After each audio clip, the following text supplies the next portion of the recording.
नमस्कार, आदाब, सत श्री अकाल। मित्रों, स्वागत है आप सभी का समाधान कार्यक्रम में। और आज गणतंत्र दिवस है, राष्ट्रीय पर्व हमारे देश का। पूरा देश खुशी में झूम रहा है, तो आप सभी को गणतंत्र दिवस की ढेर सारी शुभकामनाएं और बधाइयाँ। मित्रों, सचमुच ये राष्ट्रीय पर्व हमें अपने देश की महानता की याद दिलाता है। ये ऋषि मुनियों की और देवों की भूमि है। और चीन में एक कहावत प्रसिद्ध है मित्रों। वहां कहा जाता है कि यदि तुम श्रेष्ठ कर्म करोगे तो तुम्हारा अगला जन्म भारत में होगा। कितनी सुंदर सी बात है ना, जिससे हमारा सीना गर्व से चौड़ा हो जाता है और हमें अपने देश की महानता का बोध होता है कि हम सब कितने भाग्यवान हैं, महान हैं। और क्यों ना पुनः हम सब कुछ ऐसे श्रेष्ठ कर्म करें कि जो हमारा देश आध्यात्मिक गुरु था, सिरमौर था, फिर से वैसा सिरमौर बन जाए। आज सुंदर चर्चा आदरणीय भ्राता जी से करेंगे कि कैसे पुनः हम देश को उसी बुलंदी पर ले जा सकते हैं। आइए पहले उनका अभिनंदन करते हैं। भ्राता जी, बहुत बहुत स्वागत और गणतंत्र दिवस की ढेर सारी शुभकामनाएं। Thank you. और समस्त देशवासियों को इस श्रेष्ठ दिन की बहुत बहुत शुभकामनाएं और बधाइयाँ। सचमुच आज हमारे देश में बहुत सुंदर लहर है, वाइब्रेशंस हैं, हर एक के मन में खुशियां हैं, जी क्योंकि आज के ही दिन 1950 में हमारा देश गणतंत्र राष्ट्र बना था और डॉक्टर अंबेडकर की अध्यक्षता में जो संविधान बनाया गया था वो लागू हुआ था। तो हजारों वर्ष की दास्तां, 750-800 वर्ष की दास्तां के बाद हमारा देश स्वतंत्र हुआ 1947 में 15 अगस्त को। देश में एक नूतन लहर थी। हम अपने देश का भविष्य कुछ और बनाना चाहते थे। संविधान भी लागू हुआ, अनेक नेताएं आए और चले गए। देश ने कई प्रगतियां प्राप्त की, बुलंदियों को छुआ। आज हम यहाँ आ पहुंचे हैं जहां हमारा देश विकास की ओर अग्रसर है। ऐसा नहीं कहा जाएगा कि कुछ नहीं हुआ, बहुत कुछ हुआ है। ये तो समय की धारा थी कि गिरावट हुई, लेकिन अब हम उत्थान की ओर अग्रसर हैं। तो बहुत ही सुंदर पर्व है। सारा देश, जैसे और पर्व हमारे देश में मनाए जाते हैं, दिवाली, होली जी। और राखी, क्या क्या लोग उसी में झूमे रहते हैं, खुशियां मनाते हैं। आज भी ऐसा ही जी दिन जी है। जी।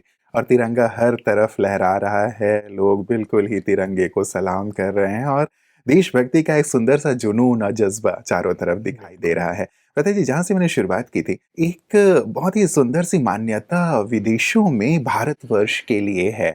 जब कभी अध्यात्म की बात आती है, भगवान की बात आती है, तो विदेशी भारत की ओर देखते हैं और एक एक अलग ही श्रद्धा की भावना है।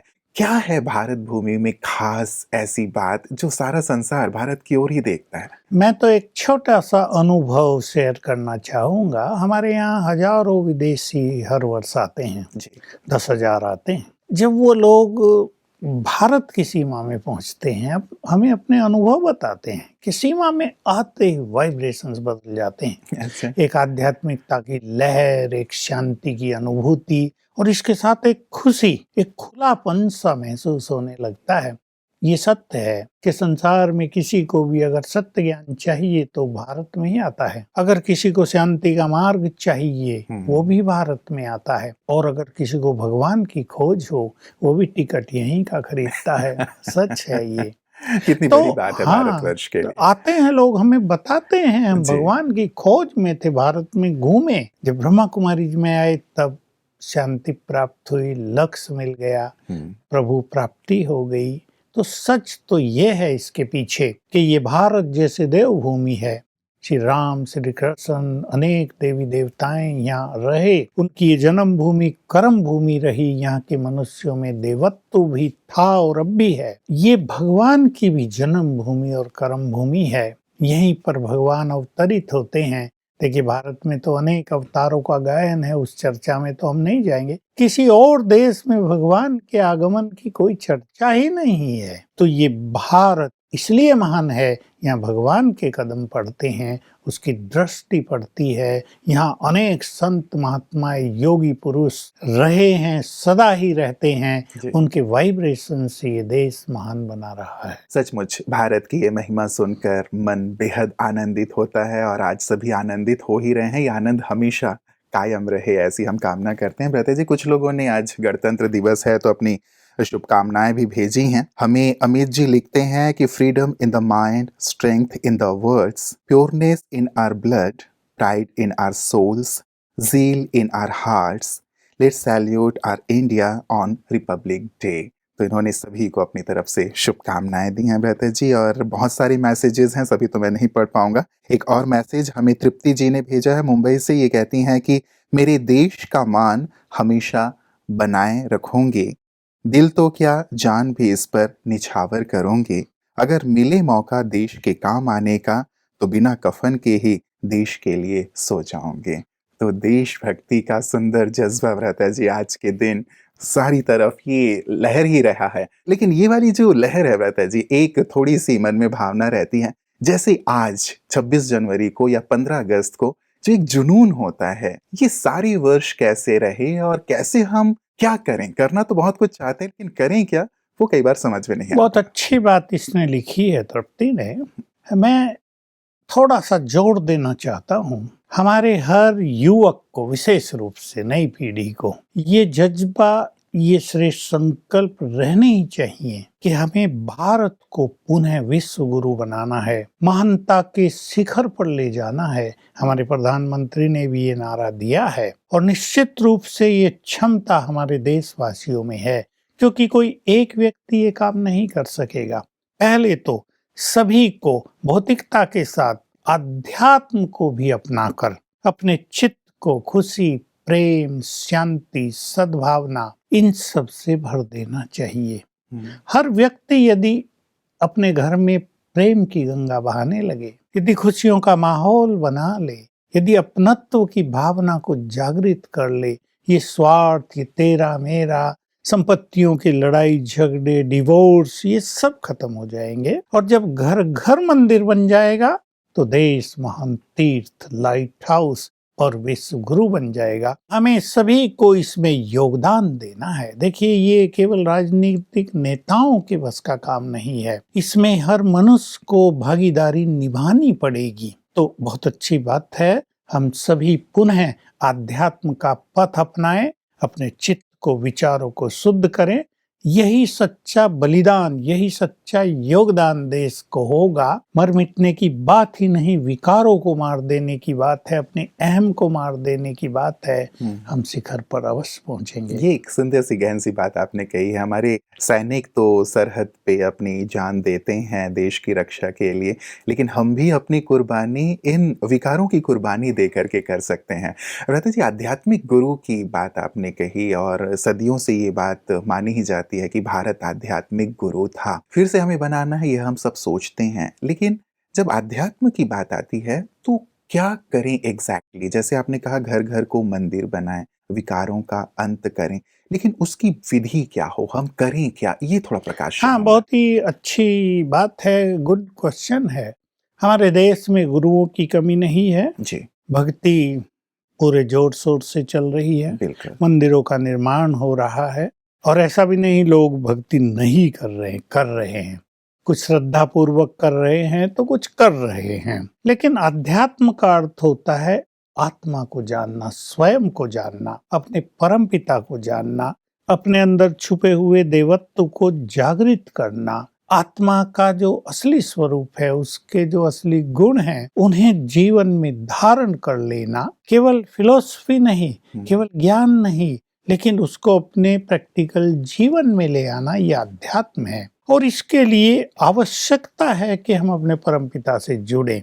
वो सर्वशक्तिवान है, उससे हमें शक्तियां मिलेंगी, हम इन मनोविकारों को जीत पाएंगे और जो अच्छाई या जीवन में धारण करना चाहते हैं वो कर पाएंगे। और इससे हमारा जीवन अध्यात्म से भरपूर हो जाएगा। और ये बहुत सारी समस्याएं जो घर घर में हैं, हर एक के मन में हैं, वो समाप्त हो जाएंगी। जी जी, मतलब अपने आप को अपने परम पिता से हमें जोड़ना होगा।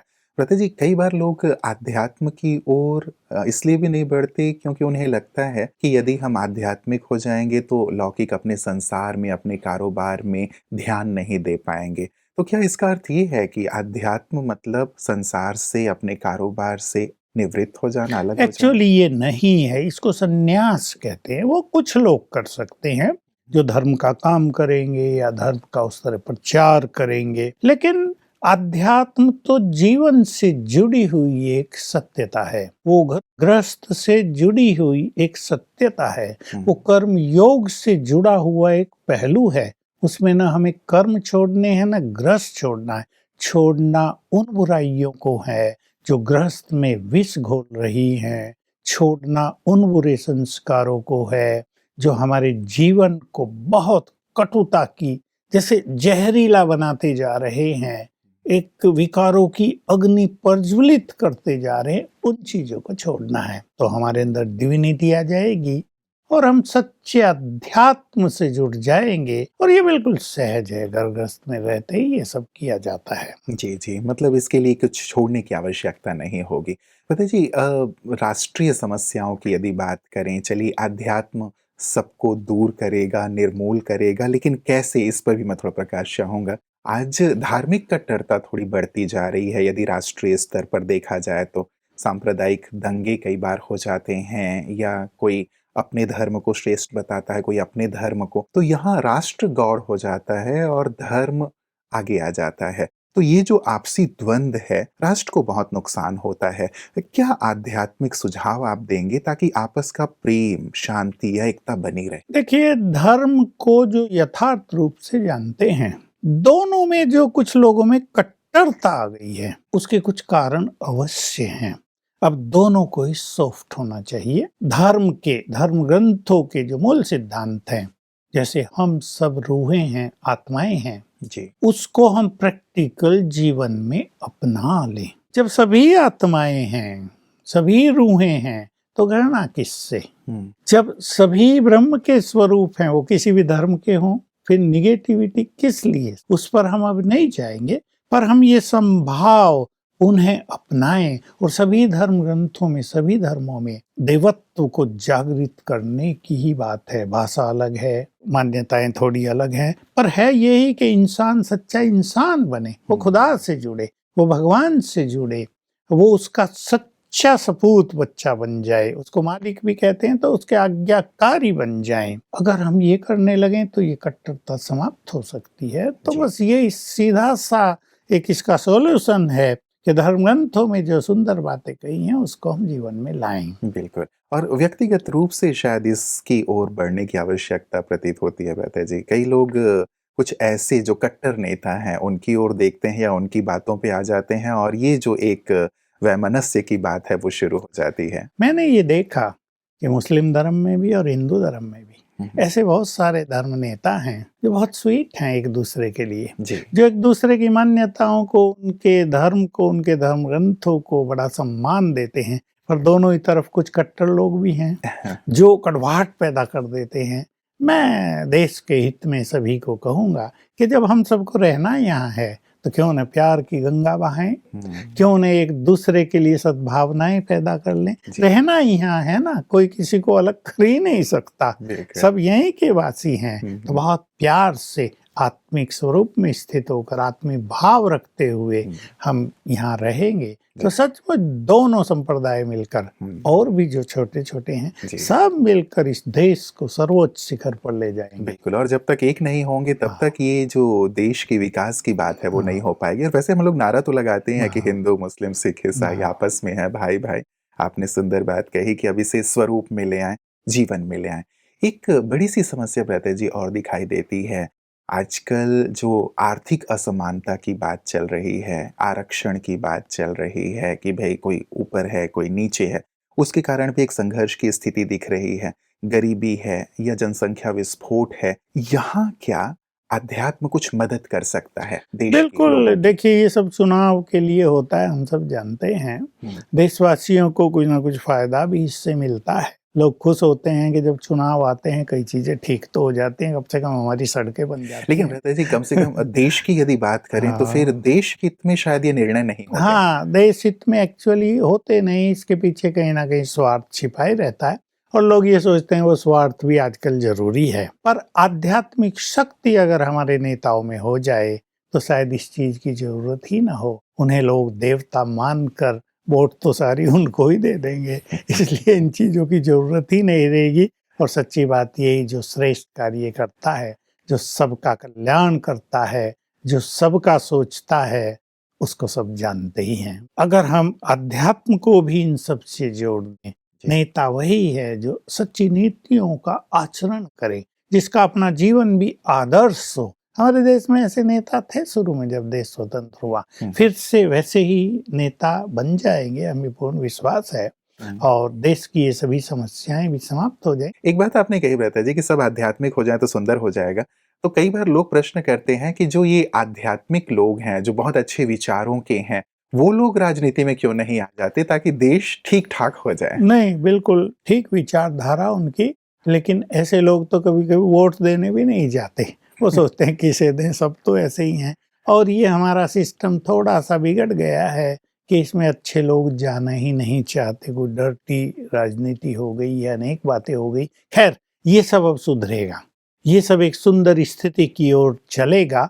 आखिर सदा ही अंधकार नहीं रहता, सदा ही कड़वाहट नहीं रहती, सदा ही मनुष्य ऐसी निम्नतर स्थिति पर नहीं रहता। वो हाईएस्ट था, ठीक है, नीचे आया है, फिर ऊपर चढ़ेगा, हमें ये पूर्ण विश्वास है। जी, जी, जी। भ्रष्टाचार की भी बात निकलती रहती है बेहतर जी, या फिर एक बलात्कार की घटनाएँ भी देश में बढ़ रही हैं, तो लोगों को थोड़ा-सा इस विषय में चिंता अवश्य होती है कि क्या किया जाए? इस पे क्या कहेंगे देशवासियों को? बात यही है, मैं भी इन चीज़ों पर बहुत गहराई से विचार करता हूँ।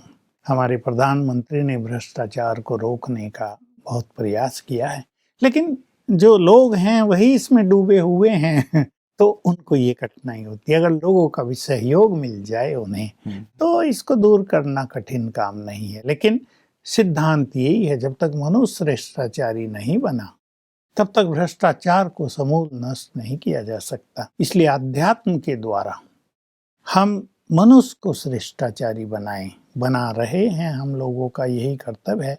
और रेप के केस भी इसीलिए बढ़ रहे हैं क्योंकि काम वासना अब भिन्न भिन्न तरह से उसको जगाया जा रहा है, उसको खत्म नहीं किया जा रहा। चाहे फिल्में हो, चाहे इंटरनेट हो, व्हाट्सएप, फेसबुक, जो जो आजकल प्रचलित है, उससे वासनाएं बढ़ रही हैं। तो युवक अपने को कंट्रोल नहीं कर पाते और वो कहीं ना कहीं लिप्त हो जाते हैं इन चीजों में। अगर अध्यात्म की पुनः लहर फैलाई जाए, सबको ये रियलाइजेशन दी जाए, you are souls, you are originally pure, तो वो प्योरिटी जागृत होगी और इस समस्या से हम सहज मुक्त हो सकते हैं। कानून बन गए, फांसी का भी प्रावधान हो गया, कड़ी से कड़ी सजा भी होती है, लेकिन जब मनुष्य वासनाओं के वश होता है वो अंधा हो जाता है। इसलिए अध्यात्म बहुत जरूरी है। जी, जी। ब्रह्मा कुमारीज़ तो ये कार्य कर रही हैं ब्रता जी, और भी कई आध्यात्मिक संगठन हैं जो बहुत ही चिंतित हैं। जैसी बात आपने कही कि युवाओं में ये चीज़ें अच्छी हों, संयमित हों, जीवन अच्छा हो। क्या ब्रह्मा कुमारीज़ कुछ ऐसा भी कार्य कर रही हैं जिससे सरकार तक ये बात जाए कि भई कौन-सी चीज़ें विषय विकारों को बढ़ा रही हैं या भ्रष्टाचार को आगे बढ़ा रही हैं और इनका ये निदान हो सकता है? क्या कुछ ऐसे प्रयास भी ब्रह्मा कुमारीज़ कर रही हैं? नहीं, ये तो हम लोगों की ओर से होते हैं। युवकों के लिए बहुत सारे अभियान चलाए जाते हैं। एजुकेशन विंग की तरफ से हमारे बहुत सुंदर प्रोग्राम चलते हैं ताकि स्कूल कॉलेजों में ये अवेयरनेस दी जाए। चाहे मोबाइल का यूज है, चाहे इंटरनेट का यूज है, चाहे फेसबुक, व्हाट्सएप, जो भी हैं, इनसे तुम्हारा ब्रेन बहुत वीक हो रहा। आजकल तो वैज्ञानिकों ने रिसर्च कर ली कि इससे ब्रेन श्रिंक होता है, ब्रेन सिकुड़ता है। जी। तो बच्चों को अगर मोबाइल दिया जा रहा है तो समझो उनका मौत का इंतजाम किया जा रहा है। तो सभी लोग इसके लिए जागरूक होंगे जल्दी ही और इस समस्या का निदान हो जाएगा। परंतु आध्यात्मिक लहर समाज में फैलाना बहुत आवश्यक है। उससे ही हर व्यक्ति के अंदर जो महानताएं छुपी हैं, जो श्रेष्ठताएं और शक्तियां छुपी हैं, वो जगेंगी और हम बहुत अच्छे हो जाएंगे। तब ये विज्ञान के आविष्कार हमारे लिए वरदान बन जाएंगे। चलिए, इसी की आवश्यकता है। लगता है कि उसका गलत यूज़ ना किया जाए, सही-सही इस्तेमाल करके हम उसे एक सुंदर जीवन की ओर लेके चलें। राम राज्य की बात बापूजी भी किया करते थे और ब्रह्मा कुमारीज़ भी कहती हैं कि हम राम राज्य लाने के लिए सारा प्रयास कर रहे हैं। कब आएगा ये राम राज्य? क्या व्यक्ति को करना होगा और उसकी जो परिकल्पना है वो क्या है? देखिए, जब यहाँ इस सृष्टि पर देवताओं का राज्य होता है, ये सतयुग और त्रेता युग में होता है, उसको ही रामराज कहा जाता है। कुछ भी कष्ट जहाँ नहीं होते, सुख शांति पवित्रता सबसे मनुष्य भरपूर होता है, प्रकृति सब कुछ प्रदान करती है। ये कोर्ट कचहरी, जेल, पुलिस, हॉस्पिटल्स, डॉक्टर ये सब होते ही नहीं। जो आजकल ये सब फैल गया है वो सब नहीं होता है। ऐसे संसार की स्थापना केवल वही करता है जो जगत नियंता है। वो इस समय आकर इस युग को बदलने का कार्य कर रहा है और उसने बहुत मनुष्यों को देवत्व प्रदान कर दिया है, बहुत मनुष्यों को अपनी शक्तियां, अधिकार प्रदान किए हैं। वो अब इस सृष्टि का जैसे परिवर्तन कर देंगे और कुछ ही सालों के बाद गंदगी समाप्त होगी, देव युग आएगा और जिसे हम रामराज कहेंगे, जहाँ सुख चैन की बंसी बजेगी, कोई बीमारी नहीं होगा, मानसिक रोग ही नहीं होंगे। ये घृणा, ईर्षा, द्वेष खत्म होके सबके अंदर प्यार और सद्भावनाएं पैदा हो जाएंगी। तो ये समय आ रहा है, हम उसका आह्वान कर रहे हैं। खुशी का माहौल है, तो ब्रह्मा कुमारी इसकी ओर से समूचे देशवासियों को या विश्व में जहाँ कहीं भी भारतवासी हैं उन्हें आज क्या शुभ संदेश देंगे? मैं ये कहूँगा, आपने संसार के बहुत सारे भौतिक सुख, वैभव, विकास, ह्रास सब कुछ देख लिया। अब भगवान से जुड़ जाएं, वो हमारा परम पिता है, उसकी शक्तियाँ हमें मिलेंगी, उसका प्रेम हमें मिलेगा, उसकी शांति हमें मिलेगी। ये जब हमारे अंदर आ जाएंगी तो ये देश स्वर्ग बन जाएगा। मैं कहूँगा, आओ हम सभी मिलकर आज के दिन एक दृढ़ संकल्प करें कि हम अपने देश को बहुत जल्दी सर्वोच्च शिखर पर ले जाएंगे, विश्व गुरु बनाएंगे। अब भी सारा संसार भारत की ओर देखना प्रारंभ कर चुका है और 5-7 साल में ये सारा विश्व केवल भारत की ओर देखेगा। तो मेरी सबसे यही प्रार्थना है, सबको यही संदेश है कि सभी अपने गौरव को पहचाने, महान बने और जैसी खुशी आज है वैसी खुशी रोज अपने जीवन में लाएं। छोटी छोटी बातों का त्याग कर दें, स्वार्थ का, अहम का त्याग कर दें, तो सबके घर घर मंदिर बन जाएंगे। बहुत बहुत सुंदर भ्राता जी, बहुत बहुत शुक्रिया आपका। सुंदर संदेश आपने सभी को दिया है। हम भी कामना करते हैं कि जल्द हमारा देश ऐसा बन जाए जहां समूचा संसार ही, सारा संसार इसकी ओर देखे और सबका जीवन भी खुशियों से परिपूर्ण हो। आपका दिल से बहुत बहुत शुक्रिया और एक बार पुनः गणतंत्र दिवस की बहुत सारी बधाइयाँ। मित्रों, गणतंत्र दिवस खुशियों का दिन हम सब के लिए, देशवासियों के लिए, लेकिन खुशियों के साथ साथ विचार भी जरूर करें कि देश की जो समस्याएं हैं उन्हें हम कैसे दूर करें, क्योंकि ये केवल राजनेताओं का कार्य नहीं है, हम सभी का कार्य है। और यदि हम जीवन में आध्यात्म को ले आते हैं तो ये कार्य बहुत सहज हो जाता है, समस्याएं भी निर्मूल हो जाती हैं, दूर हो जाती हैं। आए व्यक्तिगत स्वार्थ से ऊपर उठकर हम देश हित में कुछ विचार अवश्य करें कि कैसे राष्ट्र को पुनः आध्यात्मिक गुरु बना सकते हैं, सिरमौर बना सकते हैं। किसी ने बहुत सुंदर गीत की पंक्तियां कही हैं मित्रों। देश से है प्यार तो हर पल ये कहना चाहिए, मैं रहूं या ना रहूं भारत ये रहना चाहिए, मैं रहूं या ना रहूं भारत ये रहना चाहिए। सिलसिला ये बाद मेरे यूं ही चलना चाहिए, मैं रहूं या ना रहूं भारत ये रहना चाहिए, मैं रहूं या ना रहूं भारत ये रहना चाहिए। नमस्कार।